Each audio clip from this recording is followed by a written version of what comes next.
Welcome to education mastery. நீங்க UGC NET TET SET prepare பண்ணிட்டு இருக்கீங்கன்னா கண்டிப்பா இந்த சேனல் உங்களுக்கு ரொம்ப யூஸ்ஃபுல்லா இருக்குங்க. இந்த சேனல்ல நான் UGC net paper 1 related videos போட்டுட்டு இருக்கேன், பேப்பர் 2 எஜுகேஷன் ரிலேட்டட் வீடியோஸ் போட்டுட்டு இருக்கேன். நீங்க பாருங்க, கண்டிப்பா உங்களுக்கு ரொம்ப யூஸ்ஃபுல்லா இருக்கும். இன்னைக்கு நம்ம பாக்குறது ரிசர்ச் ஆப்டிடியூட். இது நம்மளோட பேப்பர் 1ல யூனிட் 2ல வருது. ஓகேவா? இதுல ஹைபோதசிஸ் அதோட டைப்ஸ் பார்ப்போம், கூடவே கொஞ்சம் பிஒய்க்யூஸ் பார்ப்போம். என்னதான் கான்செப்ட் தெரிஞ்சிருந்தாலும் அந்த எம்சிக்யூ பிஒய்க்யூஸ் அட்டன் பண்ணும்போது மட்டும்தான் அந்த கொஸ்டின் எப்படி கேட்கறாங்கன்ற ஐடியாவே நமக்கு கிடைக்கும். அதே மாதிரி எப்படி அதை அப்ரோச் பண்ணணும், எந்த மாதிரி வேலை திங்க் பண்ணணும்ன்றது கண்டிப்பா அதுக்கு ஒரு பிராக்டிஸ் நமக்கு தேவை. ஓகேவா? ஹைபோதசிஸ் அப்படின்னா என்னன்னா, இப்ப நம்ம ஒரு ரிசர்ச், நம்ம ஆக்சுவலா அந்த ரிசர்ச் ஆப்டிடியூட் டாபிக்ல என்ன இருக்கும்னா, இப்ப நம்ம ஒரு ரிசர்ச் கண்டக்ட் பண்றோம்னா இது எப்படி எல்லாம் பண்ணணும், எப்படி ரிசர்ச் பேப்பர் எழுதணும், அதுக்கு என்னென்ன மெத்தட்ஸ் இருக்கு, என்ன ரிசர்ச் எத்திக்ஸ் நம்ம ஃபாலோ பண்ணணும், அதெல்லாம் தான் அந்த ரிசர்ச் ஆப்டிடியூட் டாபிக்ல நமக்கு இருக்கும். அதுல ஒண்ணுதான் ஹைபோதசிஸ்.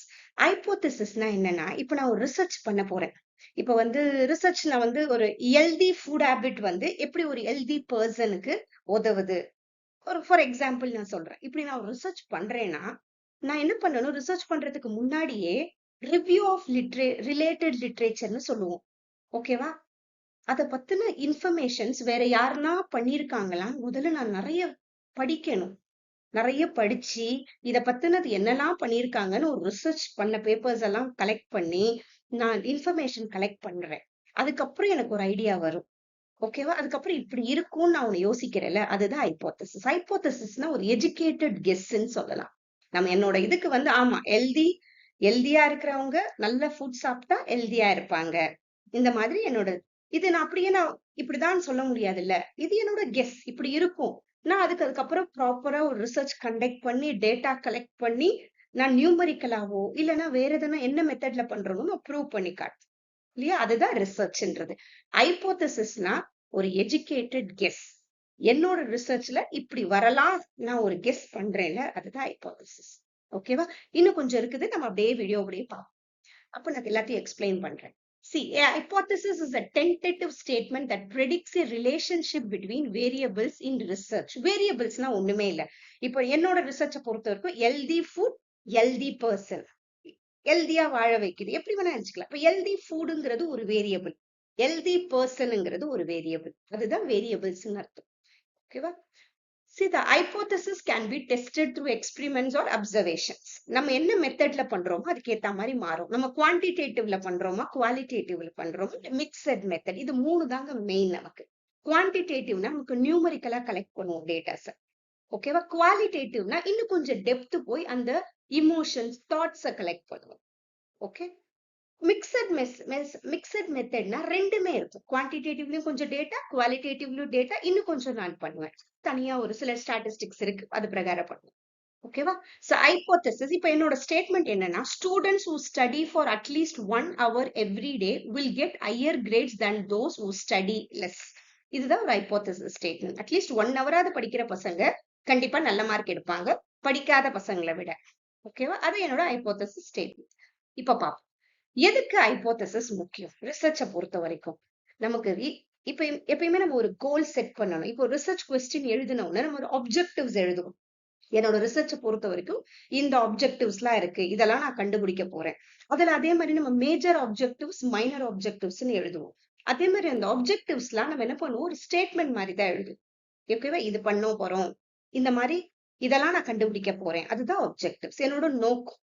ஓகே? அதுக்கப்புறம் நம்ம ஹைபோதசிஸ் செட் பண்றது. நம்ம ஹைபோதசிஸ் செட் பண்ணோம்னா நமக்கு மெயினா ஃபர்ஸ்ட் நமக்கு ஒரு டைரக்ஷன் கொடுக்கும். நம்ம எதுக்குமே ஒரு கோல் இருந்தா தானே கரெக்டா ரீச் ஆக முடியும். அதே மாதிரி நமக்கு ஒரு டைரக்ஷன் கொடுக்கும். ஓகேவா? இப்ப நான் என்ன இது பிரகாரமே வச்சுப்போம். 1 ஹவர் படிக்கிற பசங்க, அட்லீஸ்ட் 1 ஹவராவது படிக்கிற பசங்க கண்டிப்பா நல்ல மார்க் எடுக்கிறாங்க அந்த படிக்காத பசங்களை விட. அதுதான் என்னோட ரிசர்ச்னா, நான் அதுக்கு ஃபர்ஸ்ட் ஹைபோதசிஸ் எழுதுவேன். ஆமா, நல்லா இந்த மாதிரி படிக்கிற பசங்க மார்க் எடுக்கிறாங்க, இது என்னோட ஹைபோதசிஸ். ஓகேவா? இது எனக்கு நல்ல டைரக்ஷன் கொடுக்குது. நான் எப்படி ரிசர்ச்சை கொண்டு போகணுன்றதுக்கு எனக்கு ஈஸியா இருக்கு. நெக்ஸ்ட் மேக்ஸ் ப்ரெடிக்ஷன்ஸ், நம்ம ஈஸியா யோசிக்க முடியுது. கைட்ஸ் டேட்டா கலெக்ஷன், இப்போ எனக்கு எப்படி டேட்டா கலெக்ட் பண்ணணும்னு யோசிக்க தோணுது. Organisers the study, helps draw conclusions, அதுக்கப்புறம் கடைசியா எனக்கு என்ன முடிவு வருது அதை என்னால கன்க்ளூட் பண்ண முடியுது. இதுதான் importance of hypothesis. Next, key characteristics of a hypothesis. Key characteristics எப்படி ஒரு ஹைபோதசிஸ் செட் பண்ணா எப்படிலாம் இருக்கணும்? ஃபர்ஸ்ட் அந்த ஹைபோதசிஸ் கிளியரா இருக்கணும். It is simple and easy to understand. மெஷரபிளா இருக்கணும். நான் பண்ற ரிசர்ச் எனக்கு அதுக்கு கன்க்ளூஷன் எனக்கு கிடைக்கணும்னா ஒரு மெஷரபிளா நான் பண்ணணும். The variables involved can be measured or observed. அந்த ஸ்டடி டைம் நான் மெஷர் பண்ணணும் இல்லையா? நான் பசங்க கிட்ட டேட்டா கலெக்ட் பண்ணணும். எத்தனை மணி நேரம் பசங்க படிக்கிறாங்க இல்லையா? அதுதான் டேட்டா கலெக்ஷன். சோ அங்க நான் மெஷர் பண்றதா இருக்கணும். கன்சிஸ்டன்டா இருக்கணும். கரெக்டா நான் அதை பண்ணணும் ஒழுங்கா. நெக்ஸ்ட் அப்ஜெக்டிவா, free from personal bias based on factual reason. Objective இருக்கணும். ஓகே. டைரக்ஷனல். சப்ஜெக்டிவ்னா என்னோட பர்சனல் பயஸ் ஆயிடும். ஆப்ஜெக்டிவ்னா பசங்களோட பெர்ஸ்பெக்டிவ் டேட்டாவை தான் நான் கலெக்ட் பண்ணேன். ஓகே. எனக்கு என்ன தோணுதோ அது பண்ணா அது சப்ஜெக்டிவ் ஆயிடும். நெக்ஸ்ட் டைரக்ஷனல் இருக்கணும். கரெக்டான relationship, indicate the expected relationship or effect between the variables. இத பத்தி நம்ம பார்க்கலாம். டைரக்ஷனலும் இம்பார்ட்டன்ட். Next logical. கரெக்டா நமக்கு நம்மளோட ரிசர்ச் கொஸ்டின் லாஜிக்கலா இருக்கணும். ப்ரூவ் பண்ண முடியறதா இருக்கணும். Follows reasoning and is based on sound scientific principles. So இதெல்லாம் தான் ஹைபோதசிஸோட கீ கேரக்டரிஸ்டிக்ஸ். நம்ம எழுத போறது பிஒய்க்யூ எக்ஸாம். எதுக்கு இதெல்லாம் ஏன் படிக்கணும்னு யோசிக்காதீங்க. கண்டிப்பா எக்ஸாம்ல எப்படி வேணா ட்விஸ்ட் பண்ணி கொஸ்டின் கேட்பாங்க. இதுல எதெல்லாம் ஹைபோதசிஸ் கேரக்டரிஸ்டிக்ஸ் கிடையாதுன்னு கேட்பாங்க. எப்படி வேணா கேட்பாங்க. ஓகேவா? சோ நம்மளோட ஹைபோதசிஸ் எப்படி இருக்கணும்? ஒரு கிளியரா இருக்கணும், மெஷரபிளா இருக்கணும், கன்சிஸ்டன்டா இருக்கணும், ஆப்ஜெக்டிவா இருக்கணும், டைரக்ஷனலா இருக்கணும், லாஜிக்கலா இருக்கணும். ஓகேவா? ஆப்ஜெக்டிவ்னால ஞாபகம் வச்சுக்கோங்க, ஃப்ரீ ஃப்ரம் பர்சனல் பயாஸ். அதுக்குதான் ஆப்ஜெக்டிவ் கொஸ்டின், சப்ஜெக்டிவ் கொஸ்டின்ஸ் சொல்லுவோம். ஆப்ஜெக்டிவ்ஸ்னால எம்சிக்யூஸ் ஆப்ஷன்ஸ் இருக்கும் இல்லையா? நிறைய. அதுதான் ஆப்ஜெக்டிவ்ல போயிடும். சப்ஜெக்டிவ்னா அதுக்கு இந்த ஆன்சர் தான் எழுதணும். அதெல்லாம் சப்ஜெக்டிவ். ஓகே. நெக்ஸ்ட் ஹைபோதசிஸ் இன் குவான்டிடேட்டிவ் ரிசர்ச். குவான்டிடேட்டிவ்னாலே நான் நம்பர்ஸ்ல கலெக்ட் பண்றேன். அது எப்படி நம்பர்ஸ்ல கலெக்ட் பண்ணுவோம்னா ஒண்ணுமே இல்லை. இப்ப நான் பசங்களோட ஒரு டீச்சிங் மெத்தட் ஒன்று ஃபாலோ பண்றேன் நான் இப்ப மேத்ஸுக்கு. ஓகேவா? ஒரு நியூ டீச்சிங் மெத்தட் பண்ணிட்டு இருக்கேன். நியூ டீச்சிங் மெத்தடுக்கு நான் அதை முடிச்சுட்டு ஒரு டெஸ்ட் கண்டக்ட் பண்ணி பசங்க கிட்ட மார்க்ஸ் கலெக்ட் பண்ணி வச்சுக்கிறேன் இல்லையா? அதெல்லாம் நியூமரிக்கல்ல கலெக்ட் பண்ணி பண்றேன். ஓகேவா? அதே மாதிரி சில டேட்டாஸ் நம்ம அதுக்கும் நிறைய ஸ்கேல்ஸ் இருக்கு. லிக்கெட் ஸ்கேல் அந்த மாதிரிலாம் கூட இருக்கு. அது எமோஷன்ஸ் பண்ணுவாங்க. அதுக்கப்புறம் அதை நம்பர்ஸா நம்ம கன்வெர்ட் பண்ணிக்கணும். அதுக்கு நம்பர்ஸ் இருக்கும். அதை நம்ம ஸ்டாட்டிஸ்டிக்ஸ் யூஸ் பண்ணுவோம். அதெல்லாம் குவான்டிடேட்டிவ்ல செய்யணும். Okay, so to test specific predictions about measurable outcomes, data will be analyzed using statistical methods allowing for hypothesis testing. When trying to confirm or disprove existing theory with data, இது ரொம்ப important. Theory testing. நம்ம இங்க என்ன பண்ணுவோம்? Theory குவான்டிடேட்டிவ்ல இருக்கிற theory தான் அது. அதை நம்ம ஜஸ்ட் டெஸ்ட் தான் பண்ணுவோம் குவான்டிடேட்டிவ் பொறுத்த வரைக்கும். Examining the relationship between study time and exam results. இதுதான் என்னோட குவான்டிடேட்டிவ் ரிசர்ச். குவான்டிடேட்டிவ் ரிசர்ச்னாலே நல்லா ஞாபகம் வச்சுக்கோங்க, நியூமரிக்கல்ல நம்ம டேட்டா கலெக்ட் பண்றோம் அந்த மாதிரி ஞாபகம் வச்சுக்கோங்க. குவான்டிட்டி இருக்கும், நம்பர்ஸ் இருக்கும். ஓகேவா? அந்த மாதிரி தெரிஞ்சா போதும். So examining the relationship between study time and exam results. Okay, and the relationship கண்டுபிடிக்கிறோம். ஸ்டடி டைமுக்கும் எக்ஸாம் ரிசல்ட்ஸ்க்கும் என்ன ரிலேஷன்ஷிப் இருக்கு, இது குவான்டிடேட்டிவ்ல பண்றோம்.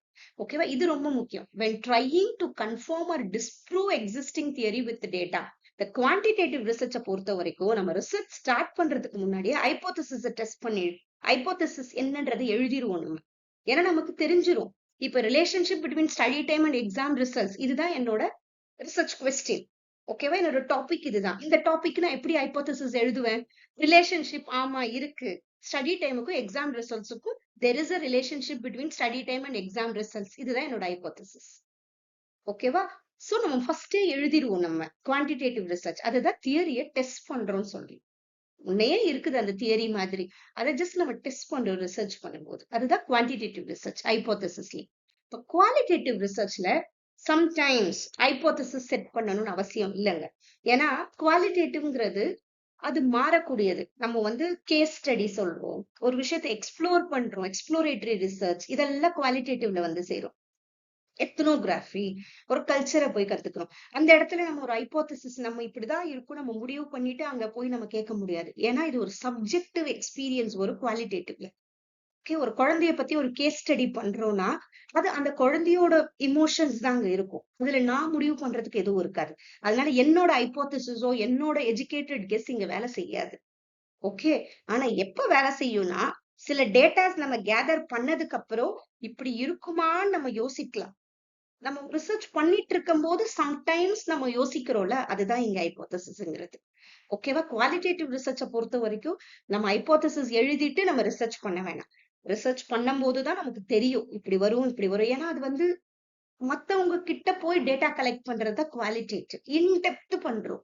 ஓகேவா? இங்க நியூமரிக்கல்ஸ்ல இல்ல, அவங்க இமோஷன்ஸ் தாட்ஸ்க்கு நம்ம இங்க இம்பார்ட்டன்ஸ் கொடுக்குறோம். ஓகே, அதுதான் குவாலிட்டி. அவங்க குவாலிட்டி ஞாபகம் வச்சுக்கணும். So use guiding questions to explore ideas and understand experiences. எப்படின்னா கொஞ்சம் டேட்டா கலெக்ட் பண்ணணும், நமக்கு ஒரு தெரிஞ்சிரும் இப்படி இருக்கும்ட்டு.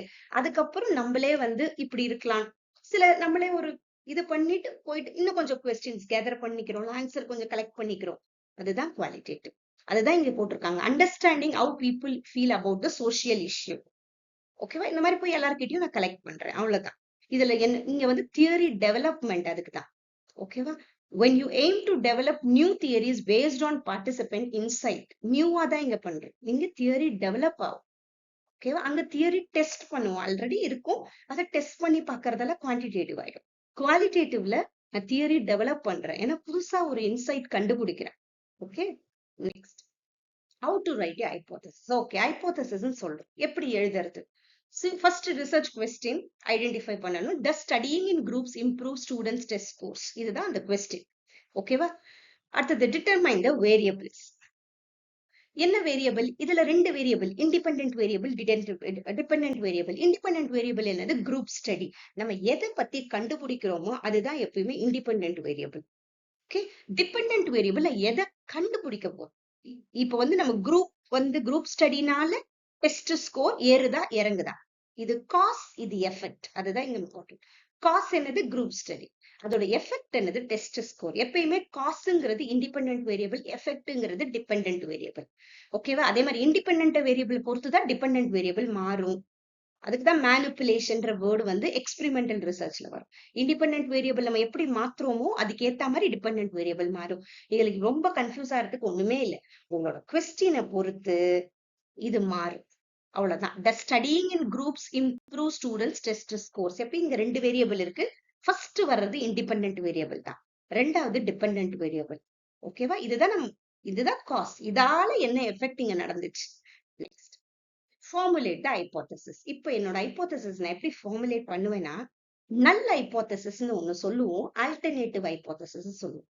ஃபர்ஸ்ட் ஆல்டர்னேட்டிவ் ஹைபோதசிஸ் தான். ஆல்டர்னேட்டிவ் ஹைபோதசிஸ்னா ஆமா ரிலேஷன்ஷிப் இருக்கு அப்படி சொல்றது ஆல்டர்னேட்டிவ் ஹைபோதசிஸ். ஓகேவா?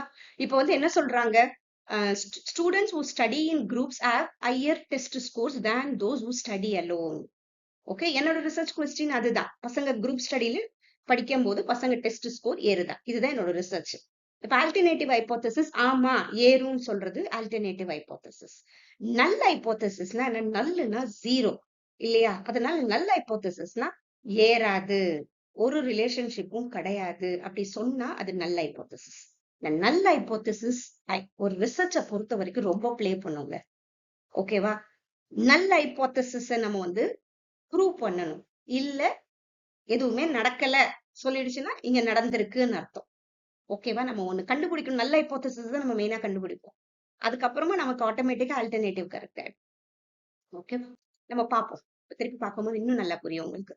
இப்ப ஆல்டர்னேட்டிவ் ஹைபோதசிஸ் ஆமா ரிலேஷன்ஷிப் இருக்குன்னு கண்டுபிடிச்சாச்சு. இப்ப நான் என்ன பண்ணணும், டைரக்ஷனல் ஹைபோதசிஸா கண்டுபிடிக்கணும். அப்படின்னா என்னன்னா, டைரக்ஷனல்னா இப்ப வந்து நான் டெஸ்ட் ஸ்கோர்ஸ் தானே குரூப் ஸ்டடி தானே பாக்குறோம். இப்ப நிறைய பசங்க குரூப் ஸ்டடியில படிக்கும் போது பசங்க மார்க்லாம் ஏறுதா, இதுவும் ஏறும் போது இதுவும் ஏறுச்சுன்னா அது பேர் பாசிட்டிவ் கோரிலேஷன். ஓகேவா? கோரிலேஷன் நம்ம அப்புறம் சொல்றோம். ரெண்டும் ஒரே டைரக்ஷன்ல போகுது. ஓகேவா? அப்படின்னா ரெண்டுமே ஒரே டைரக்ஷன், அதுதான் டைரக்ஷனல் ஹைபோதசிஸ். இதுவும் ஏறும் இதுவும் ஏறும். Students who study in groups will have higher test scores than those who study alone. ஓகேவா? இது கொஸ்டின் ஃபார்ம்ல எழுதுனா இந்த மாதிரி வரும். Does the new teaching method lead to higher test scores than the traditional method? Question form. இப்போதைக்கு இது தெரிஞ்சுக்கோங்க. டைரக்ஷனல் ஹைபோதசிஸ்னா என்னன்னா இது ஏறும் போது இதுவும் ஏறுதா. ஓகே, நெக்ஸ்ட், இந்த டைரக்ஷனல் ஹைபோதசிஸ்ல 3 டைப்பா பிரியும். ஓகேவா? இது லைட்டா தெரிஞ்சுக்கோங்க, ஆனா இதுவும் ரொம்ப இம்பார்ட்டன்டா. அட்ரிபியூட்டிவ் ஹைபோதசிஸ் அப்படின்னா ஒண்ணுமே இல்லை, இந்த கேரக்டரிஸ்டிக்ஸ், இந்த குரூப் ஸ்டடியோட நல்ல கேரக்டரிஸ்டிக்ஸ், பசங்க நல்லா ஷேர் பண்ணிப்பாங்க குரூப்ல படிக்கும் போது, இந்த மாதிரி நல்ல கேரக்டரிஸ்டிக்ஸ் இருக்கிறதுனால அதோட அவுட்கம் நல்லா இருக்குது, அதை பத்தி சொல்றது அட்ரிபியூட். அட்ரிபியூட்னாலே ஒரு கேரக்டரிஸ்டிக்ஸ். ஓகேவா? அந்த காஸோட ஒரு குட் திங்னால எஃபெக்ட் வந்து மாறுது. அத பத்தி சொல்றது அட்ரிபியூட்டிவ் ஹைபோதசிஸ். அசோசியேட்டிவ் ஹைபோதசிஸ் இது ரொம்ப முக்கியம். ஏன்னா நம்ம எப்பயுமே அந்த ரிலேஷன்ஷிப்பை கண்டுபிடிக்கும். கோரிலேஷன் அதுதான். இத பத்தி தான் நமக்கு நிறைய கொஸ்டின்ஸ் வரும். இப்போ ரிலேஷன்ஷிப் என்னது? நமக்கு குரூப் ஸ்டடியில பசங்க மார்க் ஏறுதா? இத பத்தி தான் நம்ம ரிசர்ச் பண்றோம் இல்லையா? அதுதான் கோரிலேஷன் ஸ்டடிஸ். பசங்க குரூப் ஸ்டடி நிறைய பண்ணும்போது நிறைய மார்க் ஏறுதுன்னு சொன்னோம்னா அதுதான் பாசிட்டிவ் கோரிலேஷன். இங்கேயும் ஏறுது, இங்கேயும் ஏறுது. அப்படி பேர் அது பேர் பாசிட்டிவ் கோரிலேஷன். ஓகேவா? அதே மாதிரி இங்க ஏறுது. குரூப் ஸ்டடி பண்றாங்க, பட் ஒன்னும் பெருசா மார்க் ஏற மாட்டேங்குதுன்னா அது நெகட்டிவ் ஆயிடும். எந்த சேஞ்சஸும் வரலன்னா அது ஜீரோ கோரிலேஷன். ஓகே, இத பத்தியும் கொஸ்டின் இருக்கு. சோ கோரிலேஷன்லயும் 3 இருக்கு. Positive, negative, zero. பாசிட்டிவ்னா என்னன்னா ரெண்டுமே ஒரே டைரக்ஷன்ல ஏறுறது. நெகட்டிவ்னா இது ஏறுது, பட் இங்க ரிலேஷன்ஷிப் இருக்கு, பட் அது இறங்குது, அது நெகட்டிவ் ஆயிடும். ஜீரோனா எந்த சேஞ்சஸும் நடக்கல. ஓகேவா? ரிலேஷன்ஷிப் ஒன்னும் பெருசா ஏற்றம் இறக்கம்லாம் இல்ல, ஏதோ மாடரேட்டா இருக்கு மார்க், அவ்வளவுதான். நெக்ஸ்ட் காசல் ஹைபோதசிஸ்னா proposes a cause and effect relationship. இங்க காஸ் நடக்கிறதுனால இங்க ஒரு எஃபெக்ட் ஆகும், அவ்வளவுதான். நம்மளோட ரிசர்ச்சை பொறுத்த வரைக்கும் இதெல்லாம் மாறும். இப்ப நீங்க ரிசர்ச்ல வந்து இது மாறுது, இங்க பசங்க நல்லா படிக்கிறாங்க, இங்க சேஞ்சஸ் வருது அப்படின்னு நிறுத்திட்டோம்னா முடிஞ்சிருச்சு, அட்ரிபியூட்டிவ்ல போயிடும். ஓகேவா? இல்ல காசல்ல போயிடும். இது காசு இருக்கு, எஃபெக்ட் இருக்கு. இல்ல இன்னும் கொஞ்சம் டெப்த் போய் பசங்க வந்து இவ்ளோ படிக்கிறதுனால இவ்வளவு மார்க் எடுக்கிறாங்கன்னு சொன்னா அது அசோசியேட்டிவ்ல வரும், கோரிலேஷன்ல இருக்கு. ஓகே, சோ இதுதான் இங்க இருக்கு. Positive correlation both variable increases together. நெகட்டிவ்னா one variable increases while the other decreases. No correlation, no relationship. இந்த வேரியபிள்ன்றது ஒண்ணுமே இல்ல, நீங்க பண்ற ரிசர்ச்சோட உங்க கொஸ்டின் அந்த டாபிக்ல இருக்க அந்த 2 திங்ஸ் தான். அது பேர் தான் வேரியபிள். ஓகேவா? பட் நான் டைரக்ஷனல் ஹைபோதசிஸ் அதே மாதிரி டைரக்ஷன்ல ஒரு டைரக்ஷன் இருக்கும். நான் direction indicate that there is a difference but doesn't specify the direction. இது இந்த நான் டைரக்ஷன்ல ஒண்ணுமே இல்ல. பசங்க வந்து குரூப் ஸ்டடி படிக்கிறதுனால சேஞ்சஸ் ஏற்படுது, அதோட என்னோட இதை முடிச்சிருந்தேன் நான் ரிசர்ச். இன்னும் டெப்தா நான் போல, அதுதான் நான் டைரக்ஷன் ஹைபோதசிஸ். ஓகேவா? there is a difference in test scores between students who study in groups and those who study alone. அவ்வளவுதான் என்னோடது answer. Is there a difference? இது கொஸ்டின் ஃபார்ம், இதை விட்டுருங்க. நான் டைரக்ஷன்ல ஆனா டைரக்ஷனல் ஹைபோதசிஸ் என்ன பண்ணுவோம், நம்ம சொல்லுவோம் இவ்ளோ ஏறுது இறங்குறதுனால, அது இன்னும் டெப்த் போகுது டைரக்ஷன்ல. நான் டைரக்ஷன்ல வெறும் நம்ம சொல்றோம், இதுல வந்து நெக்ஸ்ட். இப்ப UGC net 2015 question. Which of the following statements is true in the context of the testing of a hypothesis? Or hypothesis test பண்றதுக்கு எது true? It is only the alternative hypothesis that can be tested. It is only the null hypothesis that can be tested. Both the alternative and null can be tested. Both the alternative and the null hypothesis cannot be tested. See, alternative na ஒண்ணுமே இல்ல. இப்ப வந்து நார்மலா நானே சொல்றேன், ஒரு நான் வந்து ஒரு நியூ மெத்தட்னால பசங்க நல்லா இம்ப்ரூவ் ஆயிருக்காங்க, இதுதான் என்னோட ரிசர்ச். ஓகேவா? நியூ மெத்தட்னால பசங்க நல்லா இம்ப்ரூவ் ஆயிருக்காங்க. இதுக்கு நான் என்ன ஹைபோதசிஸ் செட் பண்ணுவேன் தெரியுமா? நியூ மெத்தடால நல்லா இம்ப்ரூவ் ஆயிருக்காங்கன்றது என்னோட alternative hypothesis. There is a relationship. No ரிலேஷன்ஷிப்ங்கிறது நல்ல ஹைபோதசிஸ். நம்ம எதை கண்டுபிடிக்கணும் தெரியுமா? ரிசர்ச் வந்துச்சுன்னா நல்ல ஹைபோதசிஸ் ஃபர்ஸ்ட் கண்டுபிடிக்கணும். அதுக்கு சில ஸ்டாட்டிஸ்டிக்ஸ் இருக்கு. ஓகேவா? அதை பத்தி நான் தனியா ஒரு வீடியோ போடுறேன். அதை நம்ம கண்டுபிடிச்சிட்டோம்னா நோ ரிலேஷன்ஷிப், இது ரிலேஷன்ஷிப் இங்க இல்ல, பசங்களுக்கு எதுவுமே சேஞ்சஸே ஆகலன்னா அவ்வளவுதான்.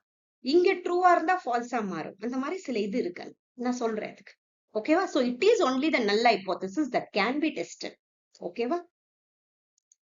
Next. A hypothesis should be conceptually. Okay, எப்படி இருக்கணும் ஒரு ஹைபோதசிஸ்? எப்படி இருக்கும்னா சிம்பிள், கிளியர், ஸ்பெசிபிக்கா இருக்கணும், கரெக்டா இருக்கணும். கான்வல்யூட்டட், காம்ப்ளெக்ஸ், ஜெனரிக் அந்த மாதிரி இருக்கக்கூடாது. காம்ப்ளெக்ஸ் ஸ்டஃப் ஜெனரலா இருக்கக்கூடாது. ஆப்ஸ்கியூர், காம்ப்ளிகேட்டட், சிம்பிள் அந்த மாதிரி இருக்கக்கூடாது. எப்படி இருக்கணும்னா நம்ம பண்ற ஹைபோதசிஸ் ஈஸியா இருக்கணும். ஓகே, கான்வல்யூட்டட்னா என்னன்னா டிஃபிகல்ட் டு ஃப்ளோ, அதை எடுத்துட்டு போறதே எனக்கு கஷ்டம், அது ஃப்ளோ கரெக்டா வராது, கான்வல்யூட்டட். ஆப்ஸ்கியூர்னா என்னன்னா அன்கிளியர் தான், வேகா இருக்கிறதுனாலும் அன்கிளியர் தான். ஓகேவா? இந்த டேர்ம்ஸ் எல்லாம் பாத்துக்கோங்க. சம்டைம்ஸ் ஈஸியான வேர்டை இது மாதிரி ஒரு டிக்ஷனரி வேர்ட்ஸ்ல கொஞ்சம் டிஃபிகல்ட்டா கற்பாங்க. ஸோ கான்வல்யூட்டட்னா டிஃபிகல்ட் டு ஃப்ளோ, ஆப்ஸ்கியூர்னா அன்கிளியர், வேகா இருக்குன்னா அன்கிளியரா இருக்கு. ஒரு ஹைபோதசிஸ் ஃபர்ஸ்ட் கிளியரா இருந்தாதான் நம்ம ரிசர்ச் நம்ம ஈஸியா எடுத்துட்டு போக முடியும். நெக்ஸ்ட் ஆம்பிகியூஸ்னா மல்டிபிள், இந்த ரொம்ப கேட்பாங்க இது. ஆம்பிகியூஸ், மல்டிபிள் பாசிபிள் மீனிங்ஸ். இப்ப ஆம்பிகியூஸ்னா என்னன்னா, இப்போ ரிசர்ச்ல வந்து இப்போ ஒரு ஒரு டாபிக்கை வந்து நிறைய கோணத்துல பார்க்க முடியும்னா எனக்கு ரிசர்ச்சோட கன்க்ளூஷன் கஷ்டமா இருக்கு இல்லையா? ஒரு ஸ்பெசிபிக் டேர்ம் இருக்கணும். ஸ்பெசிபிக்னா இங்க ஸ்பெசிபிக் கரெக்டா இதை தான் நான் கண்டுபிடிக்கிற ஒரு ஸ்பெசிபிக் இருக்கும் அந்த இடத்துல. அப்பதான் என்னால ரிசர்ச் கரெக்டா கொண்டு போக முடியும். Next, assertion. When null hypothesis is rejected, researchers' hypothesis is accepted. இது ரொம்ப முக்கியம். நல் ஹைபோதசிஸ்ங்கிறது நோ ரிலேஷன்ஷிப் சொல்றது. இப்ப நோ ரிலேஷன்ஷிப் எனக்கு வந்து இல்லன்னு வந்துருச்சுன்னா ஆல்டர்னேட்டிவ் ஹைபோதசிஸ் எனக்கு இருக்குன்னு தானே அர்த்தம். இந்த இடத்துல ட்ரூ ஃபால்ஸா பார்த்தா நமக்கு கஷ்டமாகும். ஓகேவா? இந்த இடத்துல நல்லா ஞாபகம் வச்சுக்கோங்க. நல்ல ஹைபோதசிஸ் நான் ரிஜெக்ட் பண்றேன். நல்ல ஹைபோதசிஸ் ஏன் நான் ரிஜெக்ட் பண்றேன்னா, எனக்கு இருக்குன்னு வந்தாதான் நான் அக்செப்ட் பண்ண முடியும். இல்லன்னு வந்துச்சுன்னா அதை ரிஜெக்ட் பண்ணிடுவேன். அப்ப என்ன பண்ணுவேன்? ஆல்டர்னேட்டிவ் ஹைபோதசிஸ் தான் கரெக்டா இருக்குன்னு அர்த்தம். ஆல்டர்னேட்டிவ் ஹைபோதசிஸ் தான் ரிலேஷன்ஷிப் இருக்குன்னு சொல்லுது. நல்ல ஹைபோதசிஸ் எதுவுமே சேஞ்சஸே நடக்கலன்னு சொல்லுது. நல்லா ஞாபகம் வச்சுக்கோங்க. நீங்க எந்த ரிசர்ச் பண்ணாலும் நல்ல ஹைபோதசிஸ் எதை சொல்லணும்னா எந்த சேஞ்சஸும் நடக்கல. ஓகேவா? Next, null hypothesis, the chance hypothesis, and as such as being true, the researcher hypothesis lies in the domain of null hypothesis. நம்ம என்ன சொல்லுவோம்? chance hypothesis கூட சொல்லுவோம். இது ஒரு நல்ல டேர்ம். இது இன்னும் கொஞ்சம் டீப்பா இருக்கு நமக்கு ரிசர்ச்ல. அது பண்ணும்போது தெரியும் எந்த சான்ஸ்ல ஒரு ரேண்டம் சான்ஸ்னு ஒரு வேர்டு யூஸ் பண்ணுவாங்க. இந்த அளவு சான்ஸ்ல தான் இந்த அல்டர்னேட்டிவ் ஹைபோதசிஸ் ட்ரூவா நம்ம சொல்றோம்னு இருக்கு. ஓகே, நம்ம ரிசர்ச் கண்டக்ட் பண்ணும்போது சில ஆன்சர்ஸ் நமக்கு வந்து ரேண்டமா கிடைக்கும். அந்த டேட்டா வந்து ஒரு ரேண்டமான இதுவா இருக்கு. ஓகேவா? அதை பத்தி நான் தனியா வீடியோ போடுறேன். அதுக்கு நிறைய எக்ஸ்பிளனேஷன் கொடுத்தாதான் அது புரியும். Okay, answer A, both A and R R correct. R is the correct explanation of A. Null hypothesis reject பண்ணா ரிசர்ச்சர் ஹைபோதசிஸ்ங்கிறது ஒண்ணுமே இல்லைங்க, ஆல்டர்னேட்டிவ் ஹைபோதசிஸ் தான். அதை அக்செப்ட் பண்ணணும். இது ரைட். எப்பயுமே நல்ல ஹைபோதசிஸ் ரிஜெக்ட் பண்ணா ஆல்டர்னேட்டிவ் ஹைபோதசிஸ் அக்செப்ட் பண்ணணும். இல்லைன்னா நல்ல ஹைபோதசிஸ் அக்செப்ட் பண்ணணும், ஆல்டர்னேட்டிவ் ஹைபோதசிஸ் ரிஜெக்ட் பண்ணணும். ஓகேவா? அதுதான் மெயினானது. அதே மாதிரி நல்ல ஹைபோதசிஸ்ங்கிறது ஒரு chance hypothesis, and as such as being true, and the chances being true, the researcher hypothesis lies in the domain of acceptability. அந்த அக்செப்டபிலிட்டிக்குள்ள இருக்குது அது. இது ஒரு சான்ஸ் ஹைபோதசிஸ். அப்படின்னா உங்களுக்கு எப்படி சார் 95% சான்ஸ், ஒரு லெவல் ஆஃப் சிக்னிஃபிகன்ஸ்னு ஒண்ணு கண்டுபிடிப்போம் நம்ம. அதை வந்து நம்ம ப்ரூவ் பண்றதுக்கு. ஓகேவா? நான் சொல்றேன் உங்களுக்கு. Next, if the dress of a person doesn't reflect or predict his voting behavior, the assumption is off. See, இதுல எதனா ஒரு கனெக்ஷன் இருக்கா? dress of a person இங்க ஒரு variable, prediction of their voting behavior ஒரு வேரியபிள். இப்ப அவங்க ட்ரெஸ்ஸை வச்சு அவங்க voting behavior நம்ம சொல்லிட முடியுமா? ப்ரெடிக்ட் பண்ண முடியுமா? இதுக்கும் எதனா ஒரு கோரிலேஷன் இருக்கா? கிடையவே கிடையாது இல்லையா? Zero correlation. இது ஜீரோ கோரிலேஷன். அதே மாதிரி பார்ஷியல் கோரிலேஷன், நமக்கு பாசிட்டிவ் கோரிலேஷன் தெரியும், நெகட்டிவ் கோரிலேஷன் தெரியும். அதே மாதிரி அங்க பார்ஷியல் கோரிலேஷன் ஒண்ணு இருக்கும். பார்ஷியல்னா ஒண்ணுமே இல்லை, ரெண்டு வேரியபிள் பத்தி ரிசர்ச் பண்ணுவோம். சம்டைம்ஸ் மூணாவது வேரியபிள் அதுல வந்து நமக்கு இருக்கும். அதை நம்ம கொஞ்சம் அதை நம்ம கணக்குல எடுத்துக்காம பண்ணுவோம். அது பேர் பார்ஷியல் கோரிலேஷன். ஓகேவா? நெக்ஸ்ட், ஹைபோதசிஸ் இஸ் அ ஹைபோதசிஸ்ங்கிறது ஒரு சப்போசிஷன். இது ரொம்ப முக்கியம். கொஞ்சமான ஒரு எவிடன்ஸை வச்சுக்கிட்டு என்னோட ரிசர்ச்சை ஸ்டார்ட் பண்றது பேர் தான் supposition. See, allows for exploration and testing, making it the best fit for the definition of a hypothesis. Supposition allows for exploration and testing. Okay, கொஞ்சம் எனக்கு எவிடன்ஸ் இருக்கு, கொஞ்சம் அந்த கொஸ்டின் எழுதிட்டேன், திரும்பி அதை பத்தி இன்னும் கொஞ்சம் நான் டெஸ்ட் பண்ண போறேன், எக்ஸ்ப்ளோர் பண்றது பேர் தான் சப்போசிஷன் அர்த்தம். இது லா கெனான் கிடையாது. லா கெனான்னா ஆல்ரெடி ஒரு ட்ரூத், ஒரு பிரின்சிபல் எஸ்டாப்ளிஷ் ஆயிருக்கிறத வச்சு பண்றது. இது கிடையாது, அதை பத்தி நம்ம பண்ண போறது இல்லை. நெக்ஸ்ட், போஸ்டுலேட்ங்கிறது statement assumed to be true without proof, but it typically serves as a foundation for further reasoning or argument. ஓகேவா? சோ இதெல்லாம் கிடையாது. சப்போசிஷன் தான் ஒரு ஹைபோதசிஸ்ங்கிறது ஒரு சப்போசிஷன். நம்ம ஒரு எக்ஸ்ப்ளோர் பண்ணுவோம், அதற்கு நம்மளும் ரிசர்ச் ஆன்சர் கண்டுபிடிக்க போறோம், ஒரு கன்க்ளூஷன் நம்ம வரோம் இல்லையா? கண்டிப்பா இந்த டாபிக் ரொம்ப இம்பார்ட்டன்ட், பார்த்துக்கோங்க. ஓகேவா? நெக்ஸ்ட் நம்ம இன்னும் இதுல ஹைபோதசிஸ் டெஸ்டிங் பத்தி பார்க்கணும். ஏன்னா லெவல் ஆஃப் சிக்னிஃபிகன்ஸ் ஒண்ணு இருக்கு இதுல, அதை பத்தியும் இந்த வாட்டி கொஸ்டின்ஸ் வந்துச்சு, பார்ப்போம். நெக்ஸ்ட், ரிசர்ச் எத்திக்ஸ் பத்தியும் ரொம்ப இம்பார்ட்டன்ட். அதே மாதிரி பாசிட்டிவிசம் அண்ட் போஸ்ட் பாசிட்டிவிசம் பத்தியும் நான் ஒரு வீடியோ போடுறேன். ஓகேவா? Thank you so much. வீடியோ ஃபுல்லா பாருங்க. யாரெல்லாம் சேனலை சப்ஸ்கிரைப் பண்ணலையோ பண்ணிக்கோங்க. தேங்க்யூ.